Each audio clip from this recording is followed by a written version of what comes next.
ቤተሰብ ይኸውልኝማ የሚጥጥ የሆነ ነጭ የሚጣል እምቢ ብሎ ለራሱ እኔ ንቀ ወይኔ ጉዴ በላ እንደገና ህፃን አለንም ኧረ ስሙን ምንድን ነው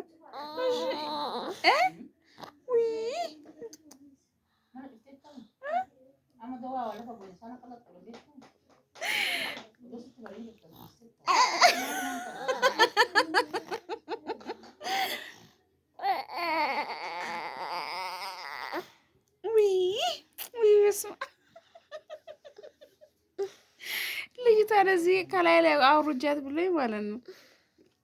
አውርጃት የእሷን የነበረው ለእሷ ነበረ። እሱ ስላልተጠቀሙ ቤተሰቦች እሱ ስላልተጠቀሙ በፊት አስቀምጮ ነበረ ገዝቼለት እምቢ አለ። ከዛ አዲስ ስለነበረ ቀቅ እያስቀመጥኩት ማለት ነው። ለምን አልተጠቀሙም? አንድ ቀን እንኳን አልተጠቀሙ ማለት ነው። ከዛ ምን ቢያርግ ጥሩ ነው። እዛ አሁን ላይ ለሚጣይ ዝም ብዬ እያስለመድኳን ነበር። አፋል ዝም ብዬ ምላሷ ላይ እንደዚህ እያደረኩላት ነበረና እንዲህ ሳደርግላት ቅንት ብሎ ሁሌ ከለክሏል እምቢ አለ። ከዛ ዛሬ ላይ ውስድ አድርጎ እሷን እያሻሸዋት ነበር። ውስድ አድርጎ ጭራሽ አፍ ውስጥ ከዚህ በኋላማ አልጠቀሙም አዲስ እገዛለሁ እንጂ ለሷ እንጣይ ማሙሽዬ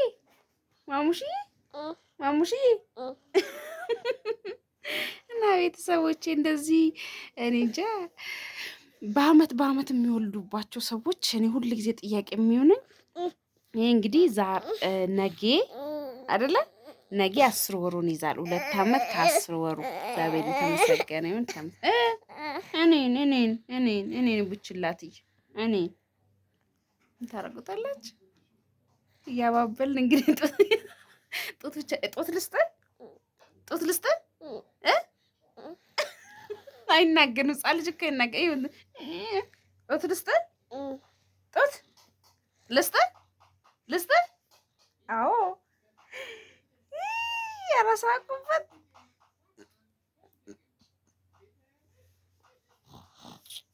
በቃ እሱ ይበቃላ። እሱ ይበቃል።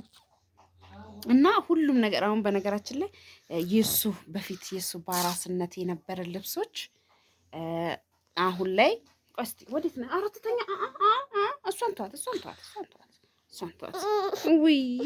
ውይ የሱ የነበረው የአራስ ልብሶች አጥረውት ብዙ ወራት አለበስም እና ይሄ ምን እናድርገዋል ነው። ትናንትና በጣም ነው ያሳቀኝና ቆይ አላውራ ተኝ በቃ ተኝ። ውይ ተኝ ላውራ እሺ በቃ እና የአራስ ልብሶቹ አሉኑትም በፊት ላይ እሱ የአራስ ልብስ የነበረውና የአራስ ልብሶች የነበረው ለሱ አሉን ስል ለማማኝ ያለበስኩት ማለት ነው። ከዛ እንዴ አለ የኔ ልብስ የኔና የኔን ለብሼ የነበረው ለሱ አለበሻት አለ። ከዛ እና አውልቀን እንስጣል ነው። ቆይ አርጓፍ ውስጥ አንተ ብለው አንተ ብላ እኔ ህፃን አይደለሁም።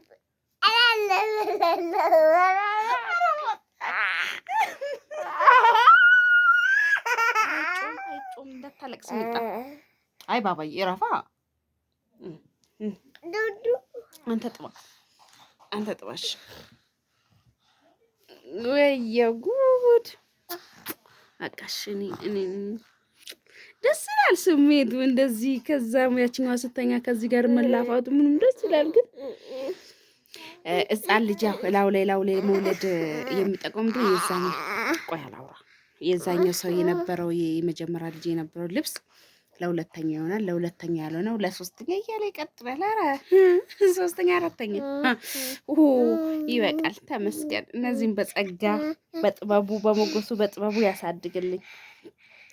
ቤተሰቦቼ እናንተ ማርቁልኝና በጣም የሚያረጋችሁ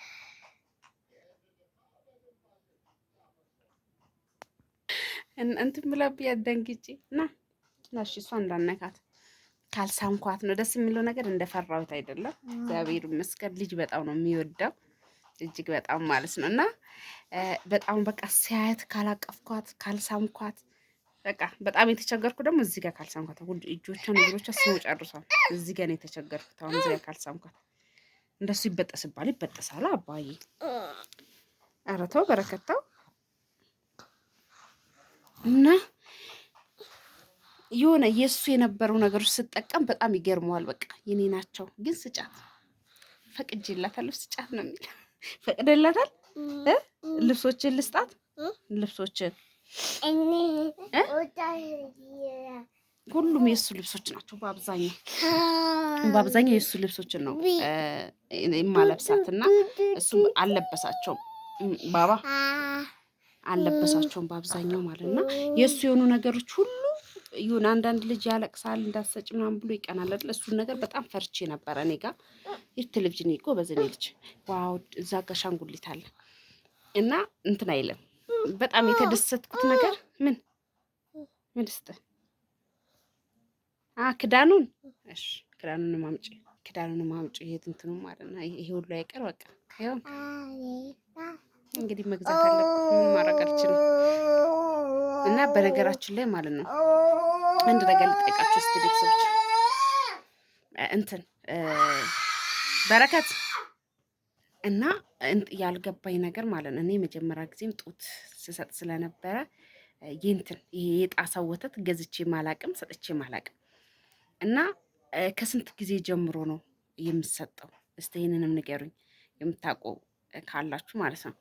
እና እንደገና ደግሞ የእንጀራና ችግር የለውም አልፎ አልፎ እንደዚህ ትንሽ ትንሽ ስለሆነ እንትን እንጥል እንዳስወርድ ምናምን ይባላል። እና ጡጦ ላስጀምር ፈልጌን አሁን አንዳንዶች ምንድን ነው ወተቱ ባይቻል እንኳን ጡታቸውን አልበው ፍሪጅ ውስጥ ያስቀምጣሉ።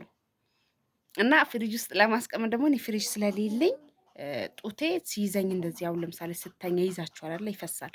በዛን ሰዓት አልባችሁ ቁጭ ማድረግ ትችላላችሁ። ግን እኔ እንትን ስለሌለ በዛኛው በጣባ ችግር የለውም ይባላል። ግን የጣሰው ከስንት ጊዜ ነው የሚጀመረው? እንግዲህ በወለደ ሁሉም ነገር ይታወቃል ማለት አለ። እኔ አሁን የማላቃቸው በወልድም የማላቃቸው ብዙ ነገሮች አሉ ማለት ነው። ስለዚህ እስቲ እነዚህ ነገሮች አስረዱ። እውነቴን ነው የምላችሁ። ማዘርም ይኸው ማዘርም አለች። ግን ስጠይቃት እነሱ የድሮውን ነው እንጂ የሚያውቁት የዜን ድሮውን አያውቁትም። እና ጠይቄ ነበረ እንዴት ትንሿን ጣሳም ቢሆን ገዝቼ ላስጀምራት። አንዳንዴ እንደዚህ ወጣ ስል እንደ በፊቱ አንጠልጥዬ ከምወጣ ክርስትና ካስነሳዋ በኋላ ትቻት እንድወጣ ፈልጌ አንዳንድ ሱቅ ሲሄድ መቼም ይዤ እንዳልሄድ ስታለቅስ ጦጦ እንዲሰጣት ማለት ነው። እና ያው ምግብ ደግሞ የሚጀምር ከ6 ወር በኋላ ስለሆነ ማለት ነው ጦጦ እንድትለምድልኝ ፈለግኩኝ። ለምን በኋላ ላይ ሁሉም ነገር አንድ ላይ እንድትለምድልኝ። ባባ በጣም አስቸግሮ ነበረ።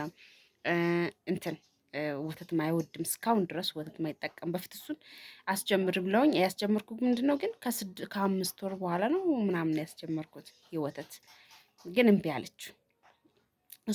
ይቅርታ እሱ እምቢ አለ ማለት ነው። እስካሁን ድረስ ወተት አይወድም። ወይን ውሃ ነገር ወይም ደግሞ የሆነ አጥሚት ነገር ተደርጎ በጡጦር ራሱ ይከፍተዋል። ከፍቶ ነው የሚጠጣት እንጂ እንደዚህ ስቦ አይጠጣም።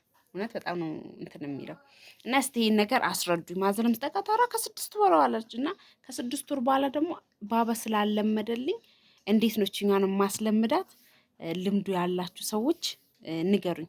ሌሎቹ አይቻልም ነው እያሉኝ ያለችው። እዚህ ጋር አሁን የምቀርባቸው ሰዎች ስጠይቃቸው አይቻልም በቃ ሁሉም ትልልቆች ናቸው። በፊት የዱሮ የ20 ምናምን የሆነ ያሳደጓቸው እንጂ ሕፃን ልጅ አራስ ያለው ሰው የምቀርበው ሰው የለኝም። አራስ ያለው ሰው አላቅም። እና ይሄኛው ነገር እስቲ አስረዱኝ፣ ማወቅ ፈልጋለሁኝ። እና ውድ ቤተሰቦቼ ይሄንን ይመስል ነበር ያለው ነገር። ሀሳባችሁን ስጡኝ። በጣም አመሰግናለሁ። መልካም ቀን